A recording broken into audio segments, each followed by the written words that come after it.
In the name of the Father, and of the Son, and of the Holy Spirit. Amen. My dear friends, in the liturgy of the Word of God, we are invited to obey the Lord with an undivided heart, to obey the commandments of the Lord with commitment and dedication. If not, we will be rejected in the presence of God. We see in the first reading today, the first king of Israelites, Saul, was rejected by the Lord. We see during his anointing, we heard how the Lord put his own spirit in Saul and how he gave his own heart. And thus the presence of the Lord was with Saul. Because when he went against to fight Amalekites, the Lord also told him, "You shall destroy everything of Amalekites. You shall not bring anything that is not of your culture, practice, and tradition." However, Saul in his intelligence thought, it is good to use the vessels of Amalekites in the temple, and he also brought some of the strong animals, thinking he could use it. But this displeased the Lord. Dear friends, king, priest, or the representative of people is supposed to be model for people. Imagine what will happen if the king himself disobey the commandments of the Lord. Ordinary common man also will begin to disobey the Lord. Therefore, there will not be any morality, fear of the Lord. Therefore, no wonder why the Lord rejected Saul as the king of Israel. And we see Samuel telling Saul why he was rejected.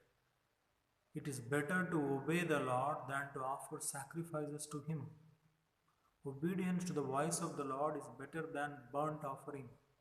Therefore, Samuel grieves because Saul disobeys the Lord. But however, we see in the future, the Lord anoints David as the second king of Israel. Dear friends, we cannot buy the mercy and grace of God with our money, with our position, whether we are priest or religious or whoever we are.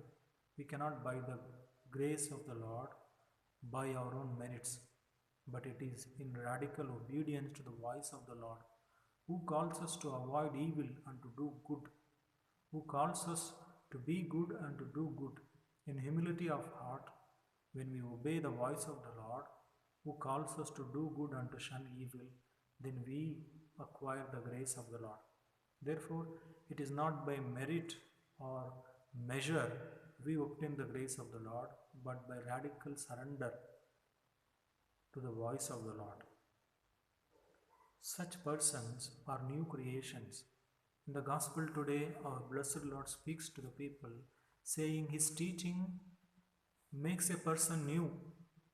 One cannot be a follower of Christ continuing in the old ways of injustice, arrogance, oppression, and greed. Because, as the Lord says, no one will stitch new cloth to a piece of old cloth. No one will collect new wine in the old wineskins. Both will burst.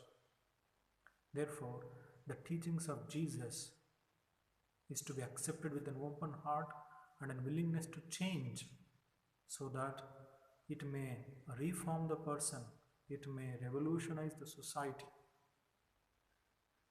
That's why St. Paul, writing to Corinthians, he writes, "If anyone is in Christ, is a new creation.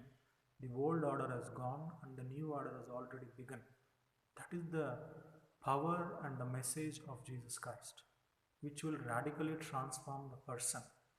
Therefore, let us ask for this grace of surrendering, so that by obeying the voice of the Lord, we may allow our hearts and souls and lives to be transformed and challenged by the power of the Lord, so that the grace of the Lord may sustain every day of our lives. May Almighty God bless you, the Father and the Son and the Holy Spirit. Amen.